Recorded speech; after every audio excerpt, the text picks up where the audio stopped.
আপনাকে আল্লাহর দরবারে নিয়ে যাওয়ার জন্য পাঠাইছে। আমার নবী বলে আজরাইল আমি চলে যাব, কোনো আপত্তি নাই, আল্লাহর হুকুমের বাইরে কোনো আওয়াজ নাই, আমি চলে যাব আল্লাহর ডাকে।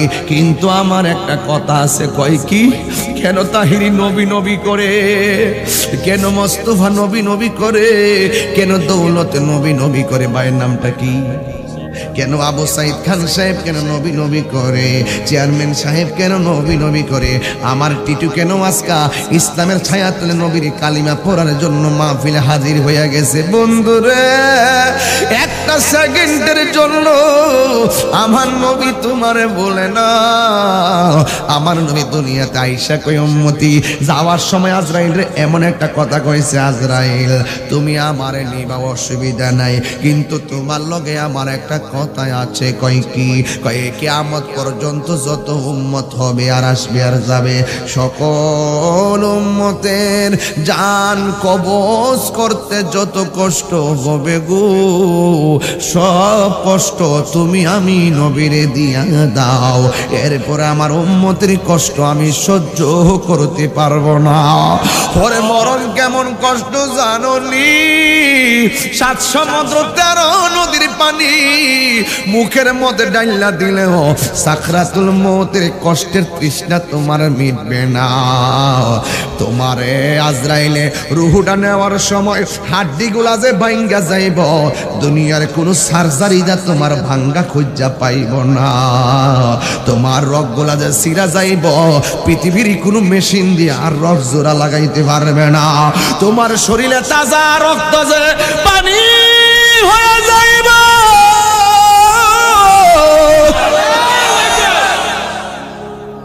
সারা দুনিয়ার রক্ত ভিতরে ঢুইকা দিল আর পানি রক্ত হবে না। আমার নবী ডাক দিয়ে কয় আজরাইল তুমি আমার সব কষ্টে দিয়ে দাও। ওই দিক দিয়ে সিদ্দিকে আকবর শুনলেন আমার নবী দুনিয়া থেকে আল্লাহ রবের দিদারে চলে গেছে। হযরতে ওমর হাতের মধ্যে তলোয়ার নিয়া ডাক দিয়ে কয় যে বলবি আমার নবী দুনিয়া থেকে বিদায় হয়ে গেছে, তারে আমার তলোয়ার দিয়ে কল্লা ফালাইয়া দিব। নবী কোনোদিন যাইতে পারে না। জোরে জোরে কি আল্লাহু আকবার বলা যাবে না? ও আব্বু রে আব্বু, আবু বকর কয় উমর শান্ত হও, এভাবেই তো যেতে হবে। কিন্তু উমরকে ডাক দিয়ে কয় শান্ত হও। উমর বলে মানি না। কয় শান্ত হও। উমর বলে মানি না, আমার নবী যাইতে পারে না। আমার নবীরে দেখলে ক্ষুধা দূর হয়ে যায়, নবীর পিছনে নামাজ পড়লে অন্তর উজালা হইয়া যায়। ওই নবী চলে গেছে, আমরা থাকবো কেমনে? এবার আবু বকর সিদ্দিক কোরআন থেকে তেলাওয়াত শুরু করে দিছে। যেই মাত্র উমরের সামনে আল্লাহর কালাম তেলাওয়াত শুরু করলো, উমরের অশান্ত মনটা সেকেন্ডে শান্ত হয়ে গেছে। জোরে জোরে কি আল্লাহু আকবার বলা যাবে না? Birampur HD media, the Islamic YouTube channel. আমি পাইতে গিয়া কিছু বিলম্ব হয়েছে, কিন্তু হারাইতে যাইয়া আমার বিলম্ব হয় নাই। এখন বলবেন হুজুর সেকেন্ডে সেকেন্ডে আপনি কি হারাইতেছেন, যেটা হারানোর পরে আর ফিরে আসে না? জবানটা বলে খুলে বলেন, এই হারানোর নামই হলো আপনার আমার জিন্দেগির হায়াতের সময়। কথা বলেন ঠিক না? পাইতে গিয়ে অনেক সময় যাই, হারাইতাছি আমার জীবন। যা পাইতেছি সব ক্ষণস্থায়ী, আমার জীবনটা চিরদিনের জন্য বিদায় হয়ে যাবে, আর আমার জীবনে ফিরে আসবে না। এক যুবকের দল পায়ের মধ্যে হাত দিয়ে বইলা যায়, এই মাহফিলে এসেছেন, মুখ আছে কথা বলা যায়, সব জায়গায় কথা বলা যায় না রে বাবা। চোখ আছে দেখা যায়, সব দেখা যায় না। হাত আছে ধরা যায়, সব ধরা যায় না।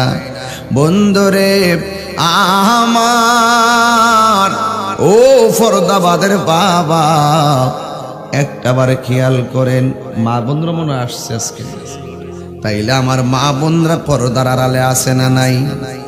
মা, ও ও মা তোমারই বলি, মাগো মা তোমারই বলি, আমরা তো তোমার পেট থেকে আসছি গো মা, অনেক যন্ত্রণা তোমার দিয়াইছি গো মা। কিন্তু একটা বার খেয়াল করেন, হাদিস শরীফের মধ্যে বাবার কথা বলছে আমার আল্লাহর হাবিব একবার, আর মায়ের কথা বলছে আল্লাহর হাবিব তিনবার। জোরে কি সুবহানাল্লাহ বলা যাবে না? কিছু কিছু নারীরা মাঝে মাঝে টিএসসির মরে গিয়া সমান অধিকার চাই। এই পুরুষের যেই অধিকার আমাদেরকেও সেই অধিকার দেওয়া লাগবে। ওরা মনে করে ওদেরকে বুঝিস ঠকানো হয়েছে। না গো না, ও মা তোমাকে ঠকানো হয় নাই। তোমাকে ঠকানো হয় না কেন জানোনি?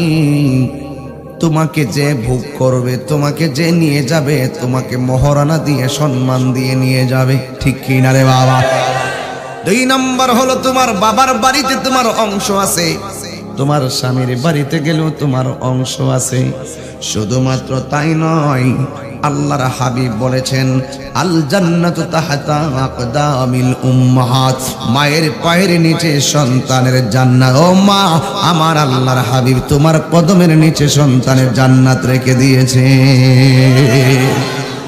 এই জন্য আম্মা, ও আমার মা, পায়ে ধরে বলি, দুনিয়ার তাইলে বেতাইলে হাওয়া গরম হাওয়ায় দৌড়াদৌড়ি করিও না।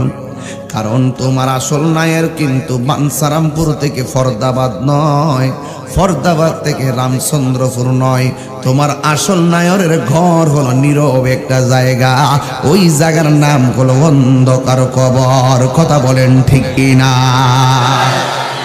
এই জন্য এই জিনিসটা যখন কাহারও চোখের সামনে থাকবে, নবীর শান গাইলে তার ভালো লাগবে, ওলি আল্লাহর শান গাইলে তার ভালো লাগবে, মা বাবার শান গাইলে তার ভালো লাগবে।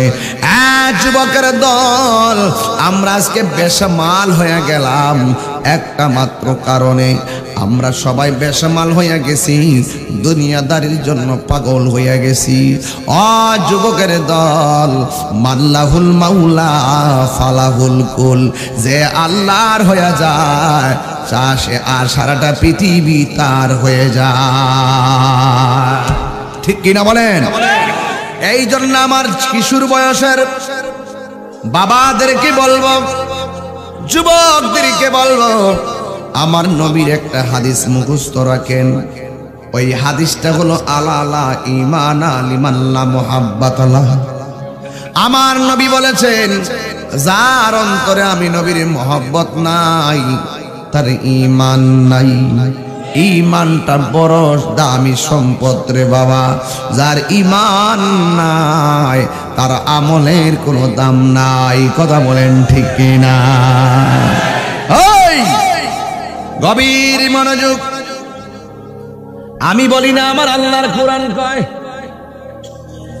আমার আল্লাহর কোরআন বলতেছে ওয়াল আসরি ইন্নাল ইনসানা লাফি খুসর। আল্লাহ রাব্বুল আলামিন অনেক কসম করেছেন কোরআনে। এক জায়গায় আমার আল্লাহকে ওয়াল ফাজরি, ওয়াল ফাজরি ফজরের কসম, আল্লাহ আকবার কইতেন না?